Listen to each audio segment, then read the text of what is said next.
Hello friends, మా marketing సిరీస్లోని 3వ వీడియోకు స్వాగతం. ఈరోజు మేము మీ ప్రధాన వినియోగదారులకు మీ ఉత్పత్తిని ఎలా చేరుకోవాలో మరియు విక్రయించాలో గురించి మాట్లాడబోతున్నాము. కిరాణా షాపులు, బేకరీలు, ఎగ్జిబిషన్లు, ఫెయిర్ మరియు రిటైలర్లు. మీ మురుకులు, నిప్పట్టు, చకోడితో ప్రారంభిద్దాం. మీరు వాటిని విక్రయించడానికి సిద్ధంగా ఉన్నారా? మొదట వాటిని చిన్న స్థానిక దుకాణాలలో లేదా స్థానిక టోకు వ్యాపారులకు అందించడం ద్వారా ప్రారంభించండి. మంచి నాణ్యత, ఫినిషింగ్, రుచి మరియు ప్యాకేజింగ్ గురించి ఉత్సాహంగా ఉండటానికి వినియోగదారులకు ఉచిత నమూనాలను ఇవ్వండి. మీ ధరలు మరియు ప్యాకేజింగ్ వారికి నచ్చేలా చూసుకోండి.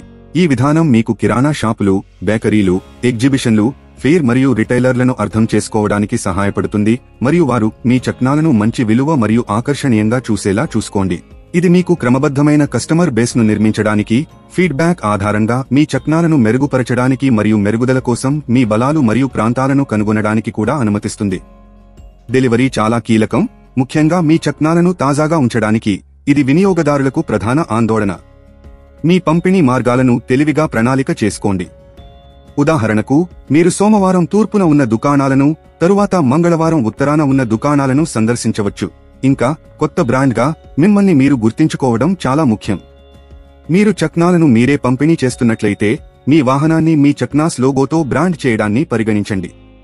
కిరాణా షాపులు, బేకరీలు, ఎగ్జిబిషన్లు, ఫెయిర్ మరియు రిటైలర్ల దృష్టిని ఆకర్షించడానికి ఇది ఒక అద్భుతమైన మార్గం. మీ చక్నాలను పెద్ద దుకాణాలకు పంపిణీ చేయగల టోకు వ్యాపార పంపిణీదారులతో భాగస్వామ్యం చేయడం ద్వారా పెద్ద ప్రాంతాలలో విక్రయించాలని లక్ష్యంగా పెట్టుకోండి. కానీ దశలవారీగా ఈ విధానాన్ని అనుసరించండి.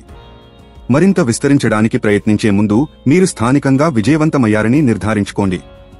గుర్తుంచుకోండి, టోకు వ్యాపారులు మరియు పంపిణీదారులు పెద్ద వాల్యూమ్లను నిర్వహిస్తారు మరియు మీ ఉత్పత్తి మరియు ప్రక్రియలు స్థిరంగా ఉన్నప్పుడు మాత్రమే మీరు ఈ వాల్యూమ్లను సరఫరా చేయవచ్చు. కాబట్టి ప్రాంతీయ టోకు వ్యాపారులు మరియు పంపిణీదారులను చేరుకునే ముందు స్థానికంగా మిమ్మల్ని మీరు స్థాపించుకోవడానికి మీ సమయాన్ని వెచ్చించండి. ఇన్స్టాగ్రామ్, ఫేస్బుక్ మరియు యూట్యూబ్ వంటి సోషల్ మీడియా ప్లాట్ఫామ్లలో మీ చక్నాలను ప్రదర్శించడం మర్చిపోవద్దు. సాధారణ పోస్టులు, సరదా పోల్స్ మరియు పోటీల ద్వారా మీ ప్రేక్షకులతో నిమగ్నమై ఉండండి. ఎక్కువ మందిని త్వరగా చేరుకోవడానికి మీరు గూగుల్ ప్రకటనలు లేదా సోషల్ మీడియా ప్రకటనలను ఉపయోగించడాన్ని కూడా పరిగణించాలనుకోవచ్చు.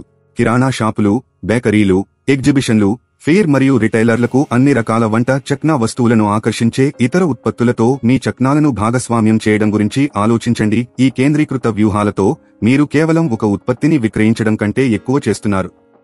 మీరు కుటుంబాలు ఇష్టపడే బ్రాండ్ను నిర్మిస్తున్నారు. చక్నాస్ యొక్క ఉత్తేజకరమైన ప్రపంచంలో అదృష్టం. చూసినందుకు ధన్యవాదాలు. మరిన్ని వీడియోల కోసం వ్యాపార్ కోచ్ ఛానల్కు సబ్స్క్రైబ్ చేయండి.